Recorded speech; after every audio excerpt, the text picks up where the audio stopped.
Amena Art, and today I am with Amena K, our artist, and she is going to be talking about our dragon painting. Hi everyone, my name is Amena. I'm the artist here at Amena Art, and as you see here, we got this huge painting. We've got a couple really large ones in the gallery today, but today we're going to be talking about this one specifically that we actually have it called something else, which we'll go over here in a second. My daughter Delphine is going to ask me questions, and I'll do my best to answer and remember everything about all the paintings we have here. We have a large collection going on, and as you ask me questions, I'll remember. So, to start off, what is its name? So its actual name is called Fiery or Fury. I think that's how you say it, Fury. It's basically, the definition means to have like a passion, like a fiery passion. Not the fury like, you know, the mad fury, but the other one. Is what it, like the fiery fury, the passionate type. So that's what its name is. And as you can tell, it definitely has some fire elements going on it. We have this ring of fire, which I think Delphine has got a question or something about that. So, well, that would be actually, what's the story behind this? Oh, is that the next question? Yes. What's the story behind this? So the story behind this one, actually I made this piece for an event we had here in downtown Fredericksburg. Was called, what was it, Art Attack. Yes. It was Art Attack 2024, and I like painting big, and especially when it's an event that most people would most likely be painting small, especially when we're talking about outdoors. So mine was literally the largest one there, definitely stood out, but I wanted not something just bold. I wanted something to resonate with a part of my life that was going on at that point. And if you guys haven't been seeing the House of Dragons this last year, then you know, you probably can't relate. But I was addicted to the House of Dragons. I've been addicted to dragons for quite some time now. I think probably before. Way before. Well, not just the House of Dragons, but the other one too. What was the other one called? Game of Thrones. So definitely during Game of Thrones, I was a big Game of Thrones, watcher. Even before then. Even before then. Spirited Away, and then oh yeah, Spirited Away. Films. Yeah, that's true. That's true. It So was Spirited Away. dragons. Yeah, I love Spirited Away Dragon. In fact, I have an art piece that I made a long time ago with Haku. But anyhow, it's a whole other story for another time. So, you know, dragons pretty much has been one of those mythical creatures that keep following me through my life. And they're actually through my house, too. I have faucets that actually are dragons.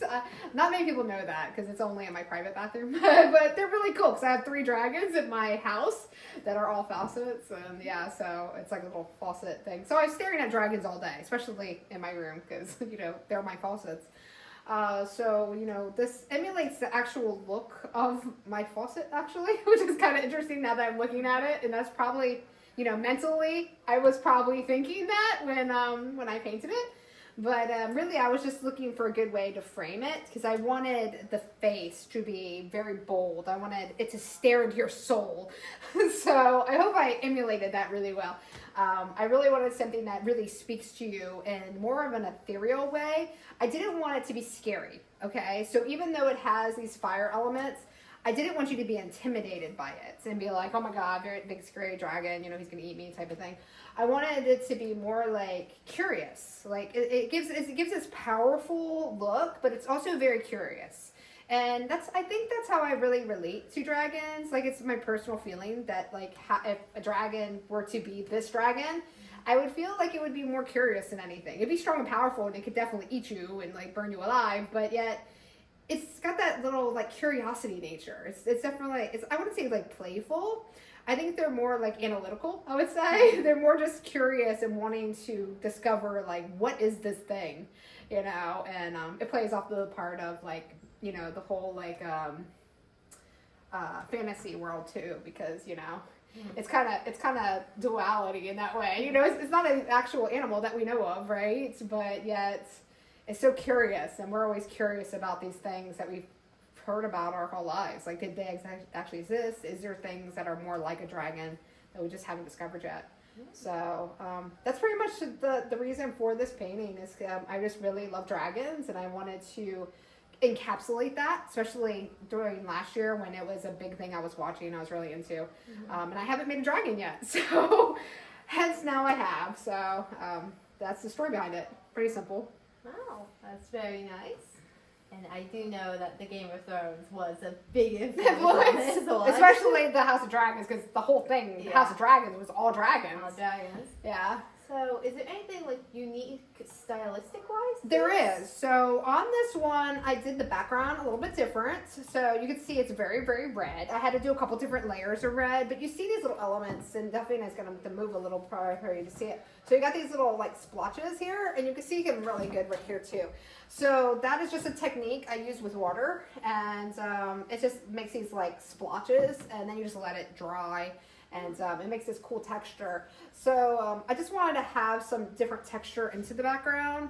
I like texture on my background, even though it's really hard to paint over sometimes. When it depends on the texture that I do. But I wanted to leave that in there. I wanted it to look very smoky. And with smoke, you have the little like wisp. Yeah. Of Particles. Yeah, particles, like, you know, as the things burn, you get those little ashes. Mm-hmm. So I wanted to emulate the ashes. Like if you're having a bonfire, you get these little ashes that fly everywhere. So that's my interpretation of ashes, like particles. So maybe a lot of people don't actually see that, but that's what it's for. Wow. So It's got its own unique story and its own little unique details that's a little bit hidden. Is there anything else that you might want to add to it? Like, let me look. maybe something that Something you I might have missed. Yeah. No, I mean nothing that I could think of that would really matter. Like there's some things that, you know, like the type of dragon I chose. And really just because the type of dragon I chose, I started doing like one of those English dragons, you know, when the ones with the broad shoulders and the big claws. But as I started like mapping out the design, it was taking away from the main element, which is the face. And so I eliminated the limbs and went for a more, I think it's called like, it's something with a W. I can't think of the type of dragon name. It's, some people might know, and you probably are yelling at me right now and be like, Amena, it's this. Put it in the comments. But I went with that type of dragon with no limbs. Even though I really like the big broad ones, and they're really cool, and they're more resonant to the Game of Thrones series. I didn't want to do that in this painting because, again, I wanted the focus to be the face. And however I could frame the face, I wanted to do that. So I started with the wings, and then if you guys aren't familiar with my work, then you want to know this, but I'm going to tell you. I love framing faces. I do it with Reeves. I have it with a fire ring. So you'll see a lot of my work. I frame faces, and just because I really want to draw you in, and any element that I can add to build around the focal point, I'll add it. And fire is a big actual symbol for us as a family too, because we've always grown up around having a yearly bonfires. We've always had somewhere to have bonfires, so you know, it's something not only related to, of course, the dragon, but also something personal, because we do camping, we do RVing, and we enjoy it, you know, being outside and having our little fires. So another little add-on there. So I guess that is an actual bonus. Little bonus. Yeah. Well, that is the dragon for you guys. This is Amena K. I'm Delphine. We are with Amena Art. To see all our products and to see even stuff with the dragon on it, go to amenaart.com. And thank you for watching Amena Art on YouTube. Thank you guys. Take care.